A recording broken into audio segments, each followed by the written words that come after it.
ഇൻസ്റ്റഗ്രാമും ഫേസ്ബുക്കും വാട്സാപ്പും ഒക്കെ അരങ്ങുവാണിരുന്ന സ്ഥലത്തേക്ക് ഇപ്പോൾ പുതിയൊരു അതിഥി കൂടി എത്തിയിരിക്കുകയാണല്ലേ. അതെ, ക്ലബ് ഹൗസ്.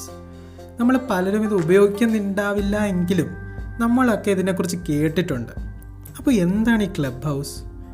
എന്തുകൊണ്ട് ഇത് ഇത്ര പെട്ടെന്ന് എല്ലാവരിലേക്കും ഇപ്പോൾ എത്തി? പെട്ടെന്നൊരു വരവായിരുന്നു, എല്ലാവരിലേക്കും പെട്ടെന്ന് ഡൗൺലോഡ് ചെയ്യുന്നു, എല്ലാവരും ഒക്കെ പെട്ടെന്ന് ഉപയോഗിക്കുന്നു. എന്താണ് ഇതിൻ്റെ എന്തുകൊണ്ട് ഇതിങ്ങനെ പെട്ടെന്ന് ഇങ്ങനെ എല്ലാവരിലേക്കും പടർന്ന് പന്തലിച്ചു? ഇതിൻ്റെ ഫൗണ്ടേഴ്സിൽ ഒരാൾ ഇന്ത്യക്കാരനാണെന്നൊക്കെ പറയുന്നു. ആണോ? അങ്ങനെ ആണോ? ഇന്ത്യക്കാരനാണോ? എന്താണ് ഇതിൻ്റെ ഒരു കഥ? എന്താണ് ഇതിൻ്റെ ഒരു ഹിസ്റ്ററി? അതെ, ഇന്നത്തെ എപ്പിസോഡിൽ നമ്മൾ ചർച്ച ചെയ്യുന്നത് ക്ലബ് ഹൗസിനെ കുറിച്ചാണ്. ഇത് എങ്ങനെ വന്നു, ഇത് എന്തുകൊണ്ട് ഇന്ത്യയിലേക്ക് ഇത്ര പ്രചാരത്തിലെത്തി, എല്ലാവരും എന്തുകൊണ്ട് ഇതിലേക്ക് ആകർഷ്ടരാകുന്നു എന്നൊക്കെ നമ്മൾ ഇന്ന് അതിനെക്കുറിച്ചാണ് ചർച്ച ചെയ്യുന്നത്. എല്ലാവർക്കും 5WH മലയാളം പോഡ്കാസ്റ്റിൻ്റെ മറ്റൊരു എപ്പിസോഡിലേക്ക് സ്വാഗതം. ഇവിടെ നമ്മൾ what, when, where, why, who and how എന്ന രീതിയിൽ കാര്യങ്ങൾ ചർച്ച ചെയ്യുന്നു. അതെ, ക്ലബ് ഹൗസ്. ക്ലബ് ഹൗസിൻ്റെ ചരിത്രമൊക്കെ നോക്കി നമ്മൾ അമേരിക്കയിലോട്ടൊക്കെ ചെന്ന് കഴിഞ്ഞാൽ നമ്മൾ തിരിച്ച് വീണ്ടും ഇന്ത്യയിലേക്ക് വരേണ്ടി വരും. അതെ, അതിൻ്റെ കോ ഫൗണ്ടേഴ്സിൽ ഒരാൾ ഇന്ത്യനാണ്. റോഹൻ സേത്ത് എന്ന് പറയുന്ന ഒരാളാണ് അതിൻ്റെ കോ ഫൗണ്ടേഴ്സിൽ ഒരാൾ. അദ്ദേഹം ഇന്ത്യനാണ് എങ്കിലും അദ്ദേഹം പഠിച്ചതൊക്കെ അമേരിക്കയിലാണ്. സ്റ്റാൻഫോർഡ് യൂണിവേഴ്സിറ്റിയിൽ നിന്നും കമ്പ്യൂട്ടർ സയൻസ് ആൻഡ് മാനേജ്മെൻറ്റ് സയൻസിൽ അദ്ദേഹം ബിരുദധാരിയാവുകയും അവിടെ നിന്ന് ഗൂഗിളിലേക്ക് വർക്ക് ചെയ്യാൻ പോവുകയാണ് ചെയ്തത്. ഗൂഗിളിൽ ഓൾമോസ്റ്റ് ഒരു 6 വർഷത്തോളം അദ്ദേഹം ഗൂഗിളിൽ വർക്ക് ചെയ്തിരുന്നു. ഗൂഗിളിൻ്റെ നമ്മൾ ഇന്ന് കാണുന്ന ലൊക്കേഷൻ പ്ലാറ്റ്ഫോം അല്ലെങ്കിൽ ലൊക്കേഷൻ കണ്ടുപിടിക്കുന്ന പ്ലാറ്റ്ഫോംസൊക്കെ അദ്ദേഹത്തിൻ്റെ ഒരു ലീഡർഷിപ്പിലും അദ്ദേഹത്തിൻ്റെ ഒരു ടീമൊക്കെയാണ് ഡെവലപ്പ് ചെയ്തിരുന്നത്. അതുപോലെ തന്നെ നമ്മുടെ ആൻഡ്രോയിഡ് ഫോണിൽ നമുക്കറിയാം ലൊക്കേഷൻ സർവീസസ് ഒക്കെ ഉണ്ട്. നമുക്കറിയാം നമ്മൾ ചില സൈറ്റ്സിലോട്ടൊക്കെ പോകുമ്പം അവർ ലൊക്കേഷൻ ആക്സസ് ചോദിക്കും, അല്ലെങ്കിൽ നമുക്കറിയാം നമ്മുടെ നോട്ടിഫിക്കേഷൻ ബാറിലൊക്കെ ലൊക്കേഷൻ ഉണ്ട്. അപ്പോൾ അതിലൊക്കെ ഡെവലപ്മെൻറ്റിന് ഇദ്ദേഹം വലിയൊരു പങ്ക് വഹിച്ചിരുന്നു. എന്നാൽ അവിടെ വർക്ക് ചെയ്തൊക്കെ കഴിഞ്ഞ് ഗൂഗിളിലൊക്കെ വർക്ക് ചെയ്ത് കുറേ നാൾ കഴിഞ്ഞപ്പോഴത്തേക്കും ഓഗസ്റ്റ് 2014 ആയപ്പോൾ ഇദ്ദേഹം ഗൂഗിൾ വിട്ടിട്ട് മറ്റൊരു മെമ്മറി ലാബ്സ് എന്ന് പറയുന്ന മറ്റൊരു കമ്പനി തുടങ്ങുകയാണ്. പക്ഷെ അത് അദ്ദേഹം വിചാരിച്ച രീതിയിലൊരു വലിയ ഹിറ്റൊന്നും ആയില്ല. അതുകൊണ്ട് തന്നെ കുറച്ച് നാളുകൾക്ക് ശേഷം അത് ഓപ്പൺ ഡോർ എന്ന മറ്റൊരു കമ്പനി ഈ മെമ്മറി ലാബ്സ് എന്ന കമ്പനിയെ വിലയ്ക്ക് വാങ്ങുകയാണ് ചെയ്തത്. എന്നാൽ ആ കമ്പനി വാങ്ങിയിട്ടുണ്ടായിരുന്നുവെങ്കിലും അദ്ദേഹം അവിടെ തന്നെ വർക്ക് ചെയ്തിരുന്നു. ഓൾമോസ്റ്റ് ഒരു 3 വർഷത്തോളം അദ്ദേഹം ഓപ്പൺ ഡോർ എന്ന കമ്പനിയുടെ അടിയിൽ മെമ്മറി ലാബ്സിന് വേണ്ടി വർക്ക് ചെയ്തിരുന്നു.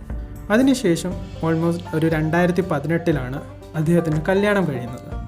ജെന്നിഫർ ഫേൺഗ്വിസ്റ്റ് എന്ന ഗൂഗിളിൽ തന്നെ വർക്ക് ചെയ്തിരുന്ന സ്റ്റാഫ് യൂസർ എക്സ്പീരിയൻസ് ഗൂഗിളിൽ ഒരു സ്റ്റാഫ് യൂസർ എക്സ്പീരിയൻസ് റിസർച്ചറായിരുന്ന ജെന്നിഫറിനെ അദ്ദേഹം കണ്ടുമുട്ടുകയും കല്യാണം കഴിക്കുകയും ചെയ്യുന്നത്. എന്നാൽ 2019 അവർക്കൊരു കുട്ടി ജനിക്കുകയാണ്, ലിൻഡ്യ നിരൂസിത്. അവിടെ നിന്നാണ് കഥ മറ്റൊരു ട്രാക്കിലേക്ക് മാറുന്നത്. ലിൻഡ്യ നിരൂസിത് ജനിക്കുമ്പോൾ ആ കുട്ടിക്ക് കുറച്ച് പ്രശ്നങ്ങളുണ്ടായിരുന്നു. ഒരു ജീൻ മ്യൂട്ടേഷൻ വഴി ആ കുട്ടിക്ക് പല മെൻ്റലും ഫിസിക്കലുമായുള്ള പ്രശ്നങ്ങളുണ്ടായിരുന്നു. അതുകൊണ്ട് തന്നെ ഒരു സാധാരണ കുട്ടി ചെയ്യുന്ന പോലെയുള്ള കളികൾ, അല്ലെങ്കിൽ കഴിക്കുക, അല്ലെങ്കിൽ സംസാരിക്കുക, കൈയും കാലും അനക്കുക, ഇങ്ങനെയൊക്കെ ഉള്ള പ്രശ്നങ്ങൾ, പല രീതിയിലുമുള്ള പ്രശ്നങ്ങൾ ആ കുട്ടിക്ക് ഉണ്ടായിരുന്നു. ഇത് ഈ നിരൂസിയത്തിനെയും അല്ലെങ്കിൽ ജെന്നിഫറിനെയും ഭയങ്കര രീതിയിൽ തളർത്തിയിരുന്നു. അവർക്ക് എന്ത് ചെയ്യണമെന്ന് അറിയില്ല. അവർ ഡോക്ടേഴ്സിൻ്റെ അടുത്തേക്ക് സഹായത്തിന് തേടി. അപ്പോൾ അവരറിഞ്ഞത് ഇത് ലോകത്തിൽ ഒരു 2-3 കുട്ടികൾക്ക് മാത്രം വരുന്ന എക്സ്ട്രീംലി റെയർ ആയിട്ടുള്ള ഒരു അസുഖമാണ്. അതുകൊണ്ട് തന്നെ നമുക്കറിയാം ജെനറ്റിക് ഡിസോർഡേഴ്സിനൊക്കെ ഭയങ്കര രീതിയിലൊന്നും ഒരു ക്യൂർ ഒന്നും നമുക്കറിയില്ല. അതിനൊന്നും വലിയ രീതിയിൽ മരുന്ന് കൊടുത്ത് ചികിത്സിക്കപ്പെടാം എന്ന് ഒരു വലിയ തോതിൽ അത് സാധ്യമല്ല എന്നൊക്കെ നമുക്കറിയാവുന്ന കാര്യങ്ങളാണ്. എന്നാൽ ഇവർ അവരുടെ വിശ്വാസം കൈവിട്ടില്ല. അവർ ഒരു ആപ്ലിക്കേഷൻ നിർമ്മിച്ചു എന്ന് പറയുമ്പോൾ നമ്മളറിയണം ഈ കുട്ടിക്ക് വേണ്ടി ഫണ്ട് റൈസർ ആയിട്ടുള്ള ആപ്ലിക്കേഷനാണ് അവർ ആദ്യമായി നിർമ്മിച്ചത്. ലിൻഡ്യ ആക്സിലേറ്റർ എന്നുള്ള രീതിയിൽ ഒരു ഫണ്ട് റൈസർ, അല്ലെങ്കിൽ ഈ കുട്ടിയുടെ അസുഖങ്ങൾ ചികിത്സിച്ച് നന്നാക്കാൻ വേണ്ടിയിട്ട് ഒരു ഫണ്ട് റൈസർ ആയിട്ടുള്ള ആപ്ലിക്കേഷൻ അവർ നിർമ്മിക്കുകയാണ്.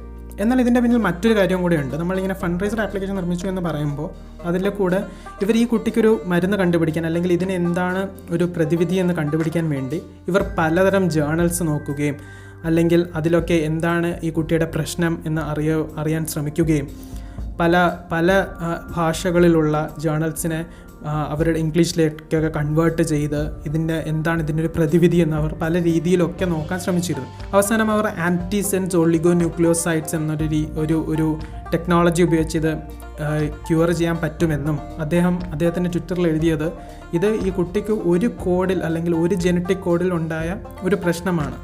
അതൊന്ന് റെക്ടിഫൈ ചെയ്ത് അതൊന്ന് കണ്ടുപിടിച്ച് മാറ്റാൻ സാധിക്കുകയാണെങ്കിൽ കുട്ടിക്ക് ഒരു പ്രശ്നവുമില്ല, ഇതൊരു മോണോ ജെനറ്റിക് ഡിസീസാണ് എന്നാണ് അദ്ദേഹം എഴുതിയിരുന്നത്. അപ്പോൾ ഇവർ ഒരുപാട് വർക്ക് ചെയ്തു. അല്ലെങ്കിൽ പല സ്ഥലങ്ങളിൽ നിന്നും പല ഡോക്ടേഴ്സിനെ കൊണ്ടുവരിക, അല്ലെങ്കിൽ അവരുമായിട്ടൊക്കെ ഡിസ്കസ് ചെയ്യുക, പല റെക്കോർഡ്സ് അല്ലെങ്കിൽ മെഡിക്കൽ റെക്കോർഡ്സ് പല ഭാഷകളിലുള്ള മെഡിക്കൽ റെക്കോർഡ്സ് ട്രാൻസ്ലേറ്റ് ചെയ്യുക, ഇങ്ങനെയൊക്കെ ഒരുപാട് വർക്ക് ചെയ്തിരുന്നു. അപ്പോൾ അവർ ചിന്തിച്ചു, ഇങ്ങനെയൊക്കെ ഒരുപാട് കാര്യങ്ങൾ അവർ ചെയ്തു, ഒരുപാട് കാര്യങ്ങൾ ട്രാൻസ്ലേറ്റ് ചെയ്യപ്പെട്ടു, അല്ലെങ്കിൽ പല ഡോക്ടേഴ്സിൻ്റെ അഭിപ്രായങ്ങൾ എഴുതിയെടുത്തു, അതിനെ പല രീതിയിൽ അനലൈസ് ചെയ്തു, ഇങ്ങനെയൊക്കെ ചെയ്തിരുന്നു. അപ്പോൾ അവർ ചിന്തിച്ചു, എന്തുകൊണ്ട് ഇങ്ങനെ മറ്റൊരു കുട്ടിക്ക് ഇങ്ങനൊരു രോഗം വന്നാൽ ഇവർ ഈ ചെയ്ത വർക്കൊക്കെ, അല്ലെങ്കിൽ അവർക്ക് ഇവരിലേക്ക് എത്താനുള്ള ഒരു അന്തരമുണ്ടല്ലേ, അവർക്ക് ഇവരിലേക്ക് എങ്ങനെ എത്ര പെട്ടെന്ന് എത്താൻ പറ്റും, അല്ലെങ്കിൽ മറ്റൊരു കുട്ടിക്ക് ഇങ്ങനൊരു അസുഖം വന്നാൽ ആ കുട്ടി ഒറ്റയ്ക്കായി പോകരുത് എന്നുള്ള ചിന്തയിൽ നിന്നാണ് ലിൻഡിയൻ ആക്സിലേറ്റർ എന്ന് പറയുന്നൊരു ആപ്ലിക്കേഷൻ വരുന്നത്. അതിൽ ഇങ്ങനെയുള്ള ഇവർ ഈ കളക്ട് ചെയ്ത ഡേറ്റാസും എല്ലാം അതിലവർ പബ്ലിഷ് ചെയ്തു. എങ്ങനെയൊക്കെ ഇങ്ങനെയൊക്കെയുള്ള ജനറ്റിക് ഡിസോർഡേഴ്സിനെ എങ്ങനെയൊക്കെ ടാക്കിൾ ചെയ്യാം, അല്ലെങ്കിൽ അതിനെ എങ്ങനെയൊക്കെ നേരിടാം എന്നുള്ള രീതിയിലൊക്കെ പല രീതിയിൽ അതിനെക്കുറിച്ചുള്ള ക്യൂസും അതിനെക്കുറിച്ചുള്ള അതിൽ എന്തൊക്കെയാണ് അതിൻ്റെ പ്രതിവിധികൾ എന്നൊക്കെ ചർച്ച ചെയ്യുന്നൊരു ആപ്ലിക്കേഷനായി ലിൻഡിയൻ ആക്സിലേറ്റർ മാറി. എന്നാൽ ഇങ്ങനെ ലിൻഡിയൻ ആക്സിലേറ്ററൊക്കെ കാരണം ഇയാളൊരു സ്റ്റാർട്ടപ്പ് തുടങ്ങുന്ന ആളായിരുന്നു എങ്കിലും ഈ കുട്ടി ജനിച്ചതോടെ ഈ ഒരു ട്രാക്കിലേക്ക് മാറിപ്പോയതാണ്. കാരണം ആ കുട്ടിക്ക് വേണ്ടി ഫണ്ട് റൈസ് ചെയ്യുക, അല്ലെങ്കിൽ ആ കുട്ടിക്ക് വേണ്ടി ജീവിക്കുക എന്നുള്ള രീതിയിലേക്ക് മാറിപ്പോയി. ആ സമയത്താണ് തുല്യ ദുഃഖിതർ എന്നൊക്കെ നമുക്ക് പറയാവുന്ന മറ്റൊരാളെ ഇദ്ദേഹം കണ്ടുമുട്ടുന്നത്, പോൾ ഡേവിഡ്സൺ. അതെ, പോൾ ഡേവിഡ്സൺ അദ്ദേഹം നമ്മൾ നേരത്തെ പറഞ്ഞിരുന്നു ഇദ്ദേഹത്തിനും ഒരു സ്റ്റാർട്ടപ്പൊക്കെ ഉണ്ടായിരുന്നു. പക്ഷേ ആ സ്റ്റാർട്ടപ്പ് ഒന്നും വലിയ തോതിൽ അതൊരു ഹിറ്റായില്ല. അതുകൊണ്ട് തന്നെ അദ്ദേഹം അതിൽ നിന്ന് വിട്ടുമാറുകയാണ് ചെയ്തത്. എന്നാൽ ഈ പോൾ ഡേവിഡ്സണും ഇദ്ദേഹത്തിൻ്റെ കൂടെ ഞാൻ നേരത്തെ പറഞ്ഞിരുന്നു സ്റ്റാൻഫോർഡിൽ ഇവർ ഒരുമിച്ച് പഠിച്ചവരായിരുന്നു. അങ്ങനെ പോൾ ഡേവിഡ്സൺ ഇയാൾ കണ്ടുമുട്ടുകയാണ്. അപ്പോൾ രോഹൻ സേത്തും പോൾ ഡേവിഡ്സണും കൂടെ ചേർന്നിട്ട്, പോൾ ഡേവിഡ്സണും പല സ്റ്റാർട്ടപ്പ്സൊക്കെ തുടങ്ങിയിരുന്നു. പക്ഷേ ഹൈലൈറ്റ്, മാത്ത് ക്യാമ്പ് പോലുള്ള പല സ്റ്റാർട്ടപ്പ്സും തുടങ്ങിയിരുന്നു. എന്നാൽ ഇതൊന്നും ഒരു വലിയ ഹിറ്റിലേക്കൊന്നും എത്തിയിരുന്നില്ല ആ സമയത്തൊന്നും. അങ്ങനെ ഇവർ രണ്ടുപേരും കൂടെ ചേർന്ന് ഒരു പോഡ്കാസ്റ്റിംഗ് ആപ്പായ ടോക്ക് ഷോ എന്ന് പറയുന്നൊരു പോഡ്കാസ്റ്റിംഗ് ആപ്പ് തുടങ്ങുകയാണ്. എന്നാൽ ഇതിനെ ചെറുതായിട്ടൊക്കെ ഡെവലപ്പ് ചെയ്താണ് നമ്മൾ ഇന്ന് കാണുന്ന ക്ലബ് ഹൗസിലേക്ക് അവരെത്തുന്നത്. അപ്പോൾ ക്ലബ് ഹൗസിലേക്ക് എത്തുമ്പോൾ ക്ലബ് ഹൗസ് എന്നല്ലായിരുന്നു ഇതിൻ്റെ ആദ്യത്തെ ഒരു പേര് എന്ന് നമ്മൾ മനസ്സിലാക്കണം. ഇതിൻ്റെ ആദ്യത്തെ പേര് ആൽഫ എക്സ്പ്ലോറേഷൻ എന്ന് പറയുന്നൊരു കമ്പനി ആയിരുന്നു എന്നുള്ള രീതിയിലാണ് ഇവർ ആദ്യമായി തുടങ്ങിയിരുന്നത്. പിന്നീടാണ് ഇത് ക്ലബ് ഹൗസ് എന്നൊരു പേരിലേക്കൊക്കെ എത്തുന്നത്. ജനുവരി 2020 അത് കഴിഞ്ഞ് മാർച്ചിലോട്ടൊക്കെ എത്തുമ്പോഴാണ് ഇത് ക്ലബ് ഹൗസ് എന്നൊരു പേരിലേക്കൊക്കെ മാറുന്നത്. അതായത് ഇതൊരു പഴയ ഒരു ആപ്ലിക്കേഷൻ ഒന്നുമല്ല, ഓൾമോസ്റ്റ് ഒരു വർഷമൊക്കെ ആവുന്നുള്ളൂ ക്ലബ് ഹൗസ് മാർക്കറ്റിലേക്കൊക്കെ വന്നിട്ട്.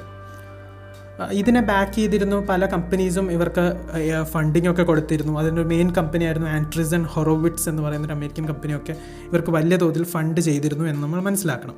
അങ്ങനെ ക്ലബ് ഹൗസൊക്കെ ഹിറ്റായി. പക്ഷേ ക്ലബ് ഹൗസ് എന്തുകൊണ്ട് ഇത്ര രീതിയിൽ എല്ലാവരിലേക്കും എത്തി എന്നുള്ളൊരു സംശയം നമ്മുടെ മനസ്സിലുണ്ടല്ലേ. അപ്പോൾ ഇതെങ്ങനെ എത്തി എന്നുള്ളത് നമ്മൾ ചിന്തിക്കണം. ആദ്യം ക്ലബ് ഹൗസ് ആപ്പ് സ്റ്റോറിൽ മാത്രമേ ലഭ്യമായിരുന്നുള്ളൂ. എന്ന് വെച്ചാൽ ആപ്പിൾ ഉപയോഗിക്കുന്ന അല്ലെങ്കിൽ ആപ്പിൾ കസ്റ്റമേഴ്സിലാണ് കൂടുതലും ഇത് കണ്ടിരുന്നത്. അപ്പോൾ ഇത് വലിയ തോതിലൊരു ഹിറ്റായാലും നമുക്കറിയാം, നമ്മൾ കൂടുതലും ഇപ്പോൾ ഇന്ത്യയിലൊക്കെ അല്ലെങ്കിൽ ഒരു ഈസ്റ്റേൺ സൈഡിലോട്ടൊക്കെ വന്നാൽ കൂടുതൽ പേരും ഉപയോഗിക്കുന്നൊരു ഫോൺ എന്ന് പറയുന്നത് ആൻഡ്രോയിഡ് ഫോൺസാണ് കൂടുതൽ സാധാരണക്കാരുടെയും കയ്യിലിരിക്കുക. അതുകൊണ്ട് തന്നെ ഒരു വലിയ രീതിയിൽ സാധാരണക്കാരുടെ ഒന്നും ഇത് എത്തിയിരുന്നില്ല. ആപ്പ് സ്റ്റോറിലൊക്കെ മാത്രമേ ഇത് ഉണ്ടായിരുന്നുള്ളൂ. പക്ഷേ അതിനുശേഷം ഇവർ ആൻഡ്രോയിഡിലും ഇത് ലഭ്യമാക്കി. ആൻഡ്രോയിഡ് ലഭ്യമാക്കിയപ്പോൾ അമേരിക്കയിലൊക്കെ ഇത് നല്ല രീതിയിൽ ഹിറ്റായി. അതിനുശേഷം ഇന്ത്യയിലോട്ടൊക്കെ വന്നു. പക്ഷേ ഇതിനെന്താണ് ഇത്ര പെട്ടെന്ന് ഹൈപ്പ് വരാൻ കാരണം എന്നുള്ളത് നമുക്കറിയാം, എലോൺ മസ്കിൻ്റെ ട്വീറ്റാണ്. നമുക്കറിയാം മിക്ക കാര്യങ്ങളിലും എലോൺ മസ്കിൻ്റെ ട്വീറ്റ് ചരിത്രങ്ങൾ സൃഷ്ടിക്കാറുണ്ട്. ലോകത്തിലെ ഏറ്റവും ധനികനായ ആൾ എന്നിപ്പോൾ എലോൺ മസ്ക് ആണെന്ന് നമുക്കറിയാം. അതുകൊണ്ട് തന്നെ അദ്ദേഹത്തിൻ്റെ ട്വീറ്റിന് അത്രത്തോളം വിലയുണ്ടെന്നും കൂടെ നമ്മൾ മനസ്സിലാക്കണം. അദ്ദേഹം ഫെബ്രുവരിയിൽ ഇതിലൊരു ഇൻ്റർവ്യൂ കൊടുക്കുന്ന രീതിയിൽ ഒരു ട്വീറ്റ് ഇടുകയും അതോടൊപ്പം ആളുകൾക്ക് ഇത് മിസ് ഔട്ട് ചെയ്യരുത് എന്നുള്ള രീതിയിൽ ആളുകൾ കൂടുതലായി ഇതിലേക്ക് വരികയുമാണ് ചെയ്തത്. അങ്ങനെയാണ് ഇതിന് പെട്ടെന്നൊരു ഹൈപ്പിലേക്ക് ക്ലബ് ഹൗസ് എത്താൻ കാരണം. എന്നാൽ ഇത് മാത്രമല്ല, ഇതിന് മറ്റൊരു ടാക്ടിക്സും കൂടെ അവർ ഉപയോഗിച്ചിട്ടുണ്ട്. ക്ലബ് ഹൗസിൽ നമുക്കറിയാം സാധാരണ ആപ്ലിക്കേഷൻ പോലെ നമുക്കിപ്പോൾ ഇതിനെ ഡൗൺലോഡ് ചെയ്ത് ഉപയോഗിക്കാൻ കഴിയില്ല. അത് ചിലപ്പോൾ അവർ ഫ്യൂച്ചറിൽ മാറ്റിയേക്കാം. പക്ഷേ അറ്റ് പ്രസൻറ്റ് ഇപ്പോൾ നമുക്ക് ഇത് ഡൗൺലോഡ് ചെയ്ത് ഉപയോഗിക്കാൻ കഴിയില്ല. ഇത് ആരെങ്കിലും നമുക്ക് റെഫർ ചെയ്താൽ മാത്രമേ നമുക്കിതിലേക്ക് കയറുവാനും നമുക്കിത് കാണുവാനും, അല്ലെങ്കിൽ ഇത് മറ്റ് ആപ്ലിക്കേഷൻ അല്ലെങ്കിൽ നമ്മളെ പോലെ വാട്സാപ്പിനെയോ അല്ലെങ്കിൽ ഇൻസ്റ്റാഗ്രാം, ഫേസ്ബുക്ക് പോലെ നമുക്ക് എല്ലാതരം മീഡിയാസൊന്നും ഇതിൽ സെൻഡ് ചെയ്യാൻ പറ്റില്ല.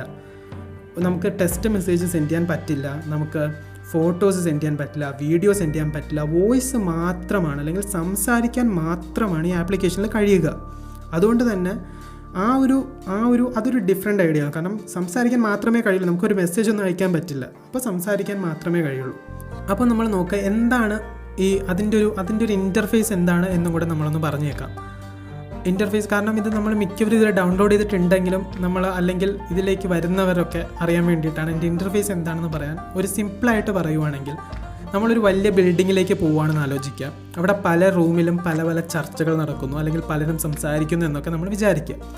അങ്ങനെ വിചാരിക്കുമ്പോൾ ഒരു റൂമിലേക്ക് നമ്മൾ കയറുന്നു. അപ്പോൾ അതിൻ്റെ വെളിയിൽ ബോർഡൊക്കെ വെച്ചിട്ടുണ്ട്, എന്താണ് ഈ റൂമിൽ ചർച്ച ചെയ്യുന്നത് എന്ന് നമുക്ക് ബോർഡൊക്കെ വെച്ചിട്ടുണ്ട്. അങ്ങനെ നമ്മൾ റൂമിലേക്ക് കയറുന്നു, കുറേ പേരിരുന്ന് സംസാരിക്കുന്നു, കുറേ പേർ അത് കേൾക്കുന്നു. അപ്പോൾ നമുക്കും സംസാരിക്കണം എന്ന് ആഗ്രഹമുണ്ടെങ്കിൽ അവിടെ ചെന്ന് ഒരാളുടെ അടുത്ത് പറയുക, അപ്പോൾ അയാൾ നമ്മളെയും സംസാരിക്കാൻ അനുവദിക്കും. അങ്ങനെ ഒരു സെറ്റപ്പാണ് ഇതിൻ്റെ. അപ്പോൾ ഈ സംസാരിക്കാൻ അനുവദിക്കുന്ന ആൾ മോഡറേറ്റേഴ്സായിട്ട് കുറച്ച് പേരൊരു റൂമിൽ കാണും.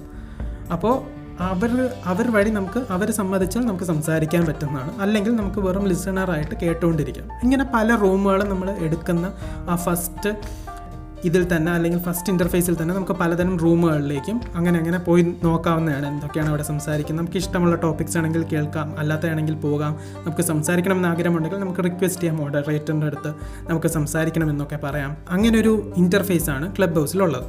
അതോടൊപ്പം മറ്റൊരു കാര്യം എന്നുള്ളത് നമുക്കറിയാം, ഇതിനെ അങ്ങനെ എല്ലാവരിലേക്കും അല്ലെങ്കിൽ നമുക്ക് ചുമ്മാ ഡൗൺലോഡ് ചെയ്ത് ഉപയോഗിക്കാൻ പറ്റുന്ന ഒരു ആപ്ലിക്കേഷൻ അല്ല. നമുക്ക് ആരെങ്കിലും ഇൻവൈറ്റ് ചെയ്താൽ മാത്രമേ ഇത് ഉപയോഗിക്കാൻ പറ്റുള്ളൂ.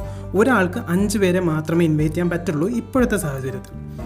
അങ്ങനെയാകുമ്പോൾ നമുക്കറിയാം അതിലൊരു എക്സ്ക്ലൂസീവ്നെസ് ഉണ്ട്, അല്ലെങ്കിൽ അവിടെ എന്താണ് നടക്കുന്നത് എന്നറിയാനുള്ളൊരു ക്യൂരിയോസിറ്റി അത് എല്ലാവർക്കും ഉള്ളതാണല്ലേ.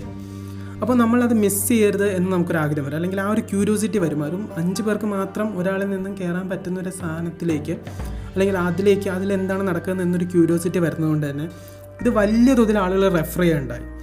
കാരണം ഒരാളിൽ നിന്ന് 5 പേരിലേക്ക്, അവരിൽ നിന്നും മറ്റ് 5 പേരിലേക്ക്, ആ 5 പേരിൽ നിന്ന് മറ്റ് 5 പേരിൽ, അങ്ങനെ 25 പേരിലേക്ക്, അങ്ങനെ ഒരു ജോമെട്രിക് പ്രോഗ്രഷൻ പോലെ, അല്ലെങ്കിൽ ഒരു എക്സ്പോണൻഷ്യൽ കർവ് പോലെ അങ്ങനെ റെഫർ ചെയ്താണ് ഇത് എല്ലാവരിലേക്കും പെട്ടെന്ന് എത്താൻ കാരണം അവിടെ ഒരു ക്യൂരിയോസിറ്റി ഉണ്ട്, അല്ലെങ്കിൽ അവിടെ ഒരു എക്സ്ക്ലൂസീവ്നെസ് ഉണ്ട്. എന്താണ് അവിടെ നടക്കുന്നതെന്ന് നമുക്ക് അറിയാനുള്ളൊരു ആഗ്രഹം.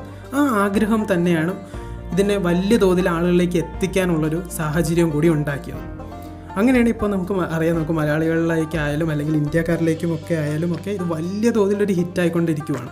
പക്ഷെ നമുക്കറിയില്ല എന്താണ് ഇതിൻ്റെ ഫ്യൂച്ചർ എന്ന്. ചിലപ്പോൾ ഇത് വലിയൊരു, അല്ലെങ്കിൽ നമുക്ക് അഭിമാനിക്കുന്ന രീതിയിൽ ഇന്ത്യക്കാരനും കൂടെ ഒരു കോഫൗണ്ടറായ ഒരു ആപ്ലിക്കേഷൻ ലോകത്തിൻ്റെ തന്നെ മുഖത്തിലേക്ക്, അല്ലെങ്കിൽ ലോകത്തിൻ്റെ തന്നെ ഫ്രണ്ടിലേക്ക് വരുന്നു എന്നുള്ള രീതിയിൽ നമുക്ക് അഭിമാനിക്കാം. ചിലപ്പോൾ ഇത് വലിയൊരു തോതിൽ ഹിറ്റാവാൻ സാധ്യത ചാൻസ് ഇല്ല. അപ്പോൾ നമുക്കത് അറിയില്ല, അത് നമ്മൾ കണ്ടറിയേണ്ടി വരും. അപ്പോൾ അതിനെക്കുറിച്ച് നമ്മൾ മറ്റൊരു എപ്പിസോഡിൽ സംസാരിക്കുന്നതായിരിക്കും. നിങ്ങളുടെ അഭിപ്രായങ്ങളും നിർദ്ദേശങ്ങളും ഒക്കെ ഞങ്ങൾക്ക് എഴുതി അറിയിക്കുക. മെയിൽ ID ഒക്കെ ഡിസ്ക്രിപ്ഷനിൽ കൊടുത്തിട്ടുണ്ട്. അഥവാ നിങ്ങൾക്ക് സംസാരിക്കണമെങ്കിൽ ഞങ്ങൾക്ക് വോയിസ് മെസ്സേജും സെൻഡ് ചെയ്യാൻ തന്നതാണ്. അതിൻ്റെ മെയിൽ ID നമ്മൾ ഡിസ്ക്രിപ്ഷനിൽ തന്നെ കൊടുത്തിട്ടുണ്ട്. അപ്പോൾ ഇൻസ്റ്റാഗ്രാമോ IDs ഒക്കെ ഉണ്ട്, അപ്പോൾ അതിലോട്ടൊക്കെ പോയി ഫോളോ ചെയ്യുക. അപ്പോൾ മറ്റൊരു എപ്പിസോഡിൽ കാണുന്നവരെ എല്ലാവരും സന്തോഷത്തോടെയും സമൃദ്ധിയോടെ ഇരിക്കുന്നു എന്ന് വിശ്വസിക്കുന്നു. ബൈ.